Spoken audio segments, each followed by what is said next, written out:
sih rambut gue, nggak tahu deh.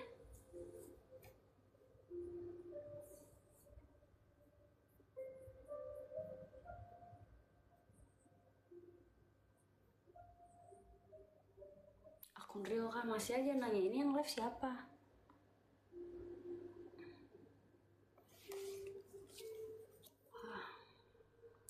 Kak, bukunya beli di mana? Biasanya beli di pameran. Beli di pameran, beli di toko buku, beli di bazar.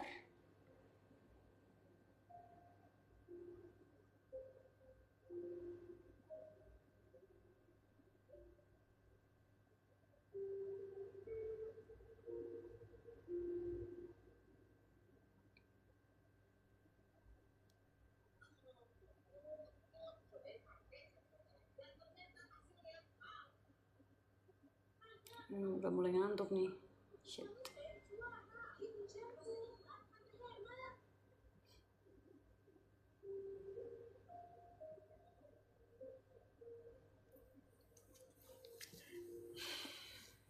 Mimi yang aus.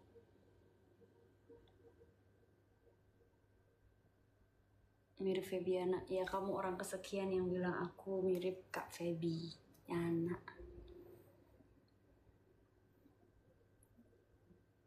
Bener gak sih udah nikah? Gak ada ya aku nikah. Udah jam segini udah mulai gak jelas nih. Devano nonton. Devano siapa lagi?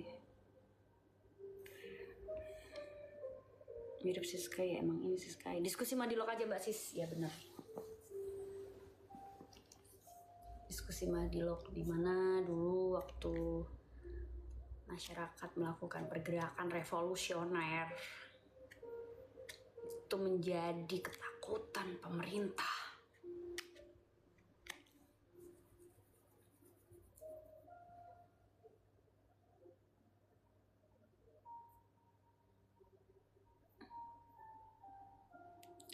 Aduh, udah dijawab tadi, ikat rambut Mbak. Sis, dengan lu begini apa lu pernah jatuh cinta? Ya pernah lah, saya manusia, saya bukan robot. Tapi sekali doang. Enggak sih, aku setiap hari jatuh cinta. Bangun tidur aku jatuh cinta. Sekarang pun aku lagi jatuh cinta. Dengan siapa? Dengan diri aku sendiri.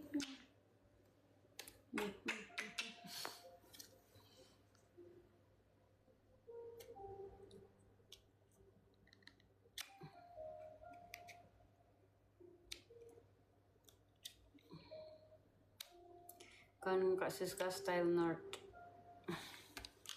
Just put my glasses on. So yeah, I'll be nerd.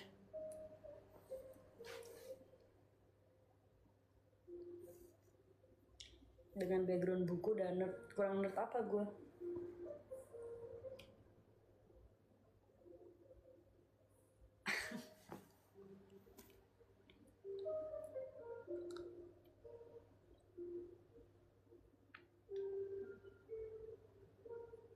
Kakak gak lapar, aku diet. Lu gak kepikiran pengen nikah gitu? Enggak. Kenapa sih kamu harus mengikuti society rules? Orang harus nikah, orang harus punya anak, orang harus punya tabungan sekian, orang harus begini, orang harus itu, harus punya mobil, harus punya rumah. Why? Bitch.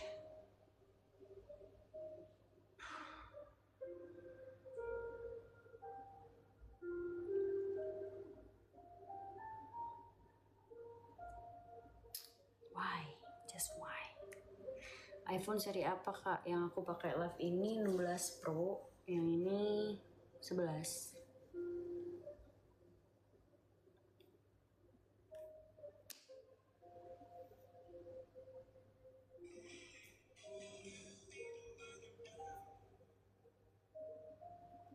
Nonton anime enggak? Enggak. Aku enggak nonton anime.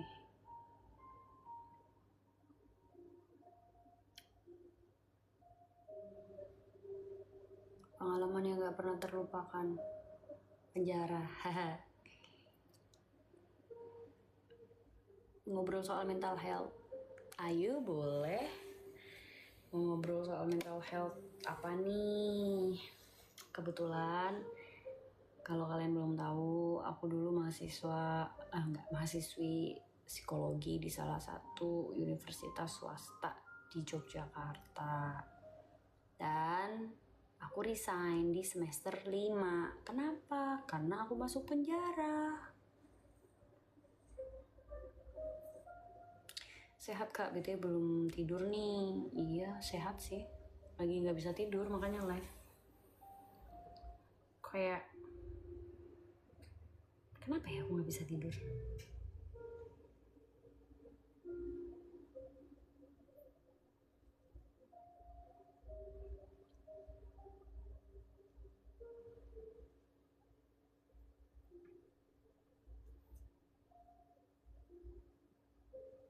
Ada ngelanjutin buat kuliahnya tahun ini, tapi nggak di psikologi lagi, di fakultas lainnya. Dan aku juga ada keinginan buat ambil kelas bahasa di Jepang gitu. Makanya kemarin dari Jepang tuh waktu di Fukuoka lagi survei-survei dan sedang mencari tahu bagaimana lingkungan yang akan aku tempati nanti ketika aku sekolah bahasa di sana.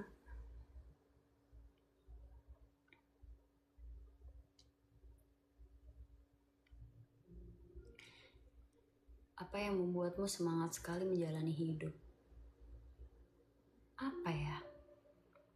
Yang membuat aku sangat semangat untuk menjalani hidup adalah ada banyak pascol-pascol yang ngebacolin dan nungguin aku bikin konten buat coli mereka. Nggak, ini bukan jawaban sembarangan, tapi ini kadang benar, kadang ada beberapa orang yang nggak aku kenal yang selalu mengirimkan DM, selalu bilang terima kasih, selalu mengapresiasi apapun yang aku kerjakan dan apapun yang aku lakukan, baik itu buruk dan baik. Jadi kayak selalu ada kayak DM, Kak terima kasih ya kamu karena kamu, kayak misalnya aku kan di Instagram kayak bikin konten, hai kamu, gimana kabarnya? Are you happy today? Bla bla bla bla. Terus kayak ngasih motivasi. Bukan motivasi sebenarnya, aku cuma menyampaikan apa yang ada di apa yang aku rasain pada hari itu. Jadi aku sampaikan. Sebenarnya itu bukan buat orang lain, sebenarnya itu buat aku sendiri. Jadi aku seakan-akan ngobrol dengan diri aku sendiri di depan kamera. Kadang ada orang yang kayak memang benar-benar lagi melewati hari yang amat sangat buruk di dalam hidupnya, like a bad day, terus kayak mendengar konten aku, melihat konten aku, jadi kayak mereka say thank you dan I really appreciate kayak Kak terima kasih banyak atas konten kasus Kak tadi, lewat gak sengaja begini-begini, sekarang aku sadar aku gak sendirian gitu-gitu, jadi kan sedih ya. Itu yang salah satu alasan untuk menjalani hidup.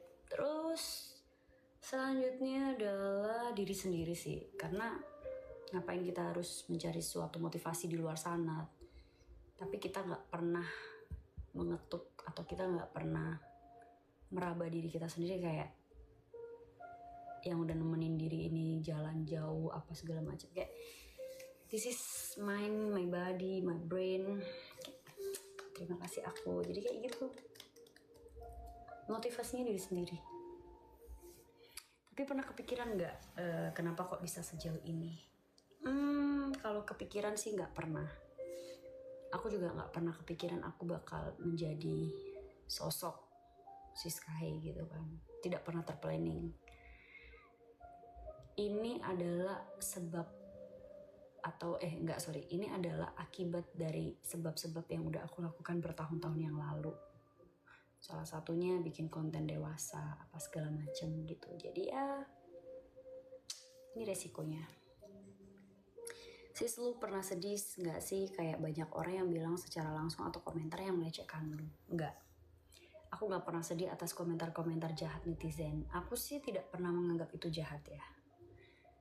Aku juga tidak pernah menyalahkan komentar-komentar negatif di dalam sosial media aku, karena orang merespon seperti itu atas dasar apa yang kita tunjukkan ke mereka.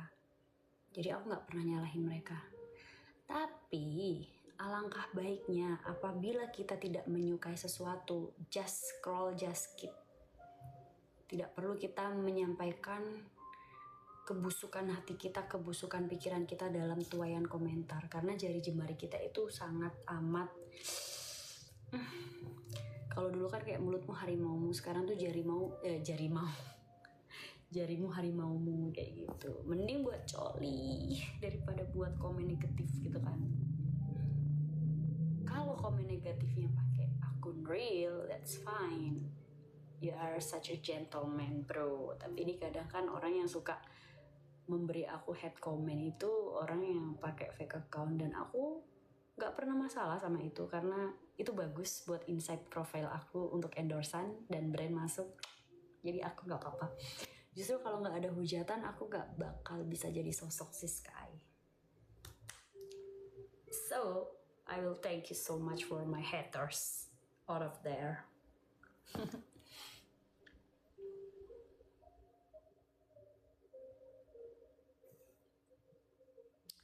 Please sis, kasih porsi lebih buat bikin konten live experience berwawasan tentang buku kayak live ini. I will. Aku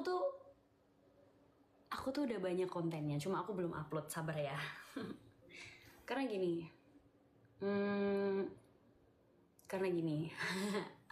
Sebenarnya ada insecurity dari aku ketika aku ingin share positif konten maksud aku. Karena apa yang aku share di Instagram itu kan kayak mostly adalah hiburan, adalah kayak yang ya udah lu nikmatin aja teteh gua, badan gua, pantat gua gitu kan, lu nikmatin aja semuanya, it's okay, karena itu yang aku kasih dan aku suguhkan ke kalian semua gitu. Nah, once aku pernah posting kayak yang perihal buku, nge-gym, kayak normal life lah, kayak normal life people. Jadi kayak itu yang bikin aku gak mau posting lagi adalah ya salah satunya sebenarnya komentar jahat sih. Tapi karena ada yang mau, ada yang request, ya udah berarti aku sudah menemukan market aku ketika orang meminta aku untuk bahas buku, bahas apa yang aku pelajari, apa segala macam, ya why not ya kan. Oke, aku bakal bahas itu nanti. Kemarin aku udah mulai review satu persatu buku yang udah aku baca. Jadi kayak aku kasih insight gitu, kayak rangkuman. Kayak kalau kalian baca buku ini, kalian akan nemuin ini. Apalagi buat kalian yang sedang ini kayak gitu-gitu. Tinggal nanti dimatangin konsepnya, kemudian aku posting di beberapa sosial media. Mungkin termasuk TikTok ya kan. Salfok sama bukunya Kakak Madilog ya. Sis, lu pernah ngalamin kejadian terburuk di hidup lu gak sih? Banyak ya. Jadi sebenarnya itu setiap orang pasti mengalami kejadian buruk dalam hidupnya masing-masing. Dan porsinya itu pasti berbeda. Antara satu dan yang lain itu pasti beda banget. Kejadian terburuk banyak. Salah satunya aku yatim piatu dari kecil.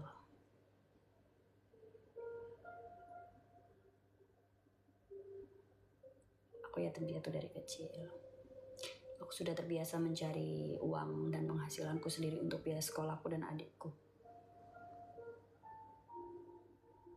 Aku sudah pernah diperkosa.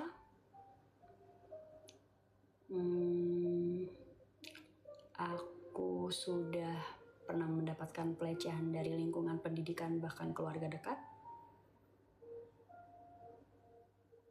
Kemudian ketika aku menggunakan powerku untuk revenge to society, aku dipenjara. Keluar penjara ketika aku ingin merubah karirku, mencoba acting, belajar apa segala macam, ternyata itu kasus pesanan dan aku dipenjara lagi. Banyak orang-orang yang memiliki power di negara ini, memiliki kuasa, yang memang gak suka ngeliat aku ada di peredaran. Padahal aku tidak kenal siapa mereka, aku tidak pernah bertemu dengan mereka sekalipun sebelum aku terkena kasus. Tapi mereka dengan entengnya kayak udah ini aja bisa, ini buat tutupin kasus, bisa. Gitu. Permainan politik, permainan segala macam. Jadi apa yang harus aku lakukan sekarang? Aku nggak tahu. Aku juga nggak tahu. Jadi kayak nggak tahu ya, itu mungkin kayak buat kalian mungkin biasa aja, dan aku juga nggak mau yang terlalu berlarut, kayak itu udah lewat jadi kayak udah. Cuma karena ada yang nanya jadi aku menceritakan. So untuk sekarang ya Kak, untuk proses recovery tercepat menurut kakaknya itu gimana sih, yang berawal dari down sampai humble gitu? Proses recovery tercepat menurut setiap orang pasti berbeda. Ini menurut aku adalah kita belajar dari orang yang mengalami trauma. Karena ada dua hal traumatis. Orang yang benar-benar kapok, gak mau berhubungan atau gak mau berurusan lagi dengan sesuatu yang membuat dia trauma. Atau orang kedua ini yang akan take power dari sesuatu yang terjadi itu untuk balas dendam. Dan aku tipe orang yang kedua. Balas dendam adalah recovery tercepat aku. Tapi kan gak boleh balas dendam di gini. Ya, benar, tidak boleh. Tapi kan itu menurut aku recovery tercepat. Aku ngerasa lega ketika aku udah bisa ngebales apa yang orang lain lakukan ke aku lakukan hal yang sama. Karena bro, karma nanti Tuhan yang balas. Enggak, kelamaan, gue bisa sendiri. Tapi aku bukan tipe orang yang pendendam ya ketika ada orang yang bukan. Ini cuma menyangkut dari apa yang kejadian di masa lalu. Kalau sekarang aku udah bodo amat. Jadi semakin setiap tahun itu kan kita menjadi pribadi yang berbeda-beda setiap tahunnya, karena setiap tahun kita banyak ketemu orang baru dan kehilangan orang lama. Kita banyak pengalaman dan pelajaran baru dari tahun-tahun, tiap tahunnya pasti beda-beda lah. Jadi banyak hal yang mengajarkan kita mendewasakan dan ya merubah kita secara psikologi, mentally, dan juga secara kepribadian, tindakan mungkin, cara berpikir, whatever.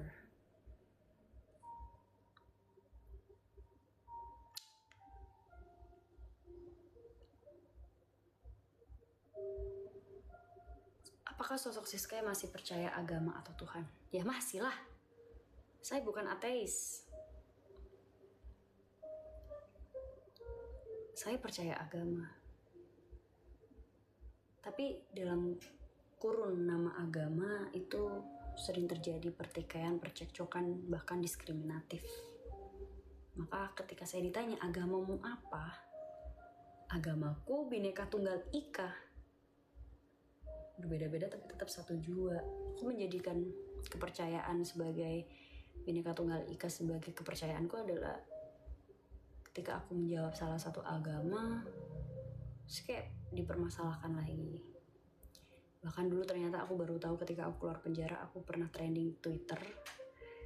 Maksudnya ada hashtag Siskai bukan Islam. Terus kayak hashtag lagi Siskai murtad.